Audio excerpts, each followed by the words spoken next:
আমরা জানতাম এতদিন সাকিব আল হাসান একজন ক্রিকেটার, বাংলাদেশ দলের অধিনায়ক, বিশ্বসেরা অলরাউন্ডার। তবে এটা মোটামুটি নিশ্চিত হয়ে গেছে যে সাকিব আল হাসানের একটা নতুন নাম যোগ হলো, সেটা তিনি একজন বাংলাদেশের জাতীয় সংসদের একজন সংসদ সদস্য। এই মুহূর্তে আমি আছি সাকিব আল হাসানের বাড়িতে এবং আপনারা দেখতেই পাচ্ছেন যে পেছনে বিপুল সংখ্যক নেতা কর্মী, তার সমর্থকরা এসেছে এবং সবাই কিন্তু জানে যে সাকিব আল হাসান এরই মধ্যে বেসরকারিভাবে নির্বাচিত হয়ে গেছেন এবং এই কারণেই কিন্তু তার বাসায় এতটা ভিড়। তবে প্রায় আরও 1-1.5 ঘন্টা আগে কিন্তু মোটামুটি নিশ্চিত হয়ে গিয়েছিল যে সাকিব আল হাসান এই মাগুরা 1 আসন থেকে জয়ী হতে চলেছেন, কারণ তার নিকটতম যে প্রতিদ্বন্দ্বী ছিলেন তার সঙ্গে তার পার্থক্যটা ছিল বিস্তর এবং যার কারণে তখন থেকে কিন্তু নেতাকর্মীরা, তার সমর্থকরা, ভক্তরা, বিভিন্ন স্তরের মানুষরা এসে তাকে শুভেচ্ছা জানাতে থাকেন, তাকে ফুল দিয়ে বরণ করে নেন এবং কিছুক্ষণ আগে সাকিব আল হাসান আবারও নেমে এসেছেন তার বাসা থেকে, আবারও কিন্তু তাকে ফুল দিয়ে সবাই অভিনন্দন জানালেন। তার নিকটতম প্রতিদ্বন্দ্বীর থেকে তার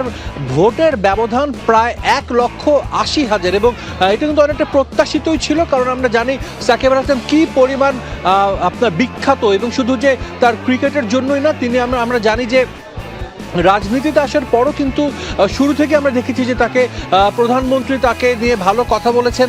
মাশরাফি বিন মুর্তজার মতো ক্রিকেট তারকা, যিনিও নড়াইল 2 আসনের সংসদ সদস্য, যিনিও হয়তো সেখানে জয়ের পথে চলেছেন। এখনও কিছু সংখ্যক কেন্দ্রের ফলাফল হাতে পাওয়া বাকি রয়েছে নড়াইল 2 আসনে, তবে সেটা পাওয়া গেলে নিশ্চিত হওয়া যাবে যে নড়াইল 2 আসনেও মাশরাফি বিন মুর্তজা সংসদ সদস্য হতে চলেছেন, যারা দুজনে কিন্তু জাতীয় দলে একসময় দীর্ঘদিনের সতীর্থ ছিলেন। রাজনীতির মাঠেও কিন্তু এখন তারা একে অপরের সতীর্থ হয়ে গেলেন আমরা বলতেই পারি। সংখ্যা 5,994 এবং সাকিব আল হাসান পেয়েছেন 1,85,388টি ভোট।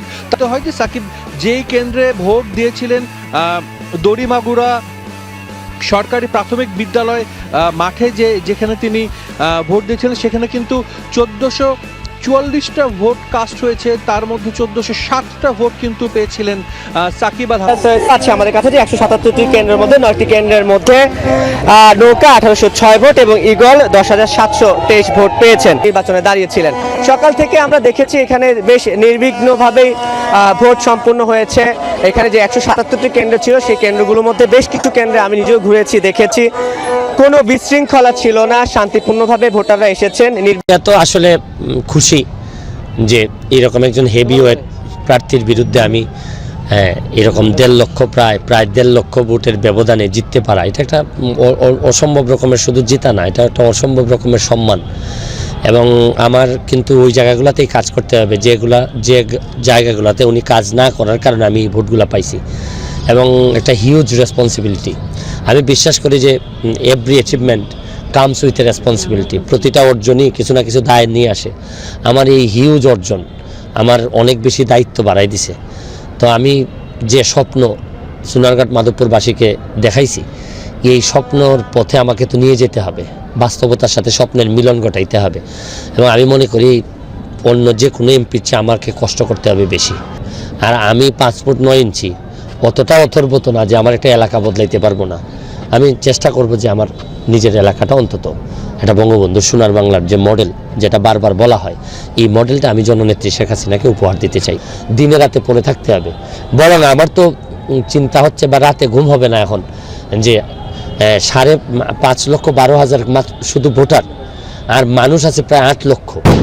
একটা মানুষও যদি আমার কারণে না খেয়ে থাকে তাহলে আমার দুনিয়া তো যাবে, আখেরাতও যাবে। আমি ফ্রিল্যান্সিং নিয়ে কাজ করতে চাই, ফ্রিল্যান্সিংয়ে ইয়াং ছেলেদেরকে নিয়ে আসতে চাই। আপনি দেখেন মনিটাইজেশন যে কনসেপ্ট, এটা আপনি হবিগঞ্জের মধ্যে সোনারঘাটে বেশি পাবেন। এত পেজ, এই যে এখন ডলার কামাইতেছে আমাদের সোনারঘাটের ছেলেরা মেয়েরা, কীভাবে এটা এই যে আমরা একটা বিপ্লব নিয়ে আসছি। আমার পেজ প্রথম আমি টাকা ইনকাম করা শুরু করি, এখন অনেকগুলো পেজ আছে সোনারঘাটে যে অনেক টাকা আরও ইনকাম করে। তো এটা একটা দিগন্ত উন্মোচন হইল না? তো এইভাবে অনেকগুলো পার্ট আছে। আমি দরকার হলে প্রয়োজনে আমি পৃথিবীর ওই প্রান্তে যাব যে প্রান্তে কোনো না কোনো অপরচুনিটিস আছে আমার এলাকার তরুণদের জন্য। এই অপরচুনিটিসকে আমি নিয়ে আসবো এখানে। প্রয়োজনে আমি যে দেশে কখনো যাইনি, জাপানে যাব। এই যে আমাদের মালিক ভাই আছে, জাপানি মালিক ভাই, জাপান থেকে আসছে, উনি আমাদের জন্য কাজ করতেছে, এলাকার জন্য কাজ করতেছে অনেক দিন ধরে। উনি নেতা না, তারপরও কাজ করে যাচ্ছে। এইসব মানুষগুলারে আমি আসলে এক জায়গায় করতে চাই। আমি টু মাচ পলিটিক্যাল আমার হয়তো হইতে পারবো না, আমি যে শুধু পলিটিক্স নিয়ে চিন্তা করবো তা না। আমার কথা হচ্ছে যাদের সম্ভাবনা আছে তাদেরকে আমি সামনে নিয়ে আসতে চাই।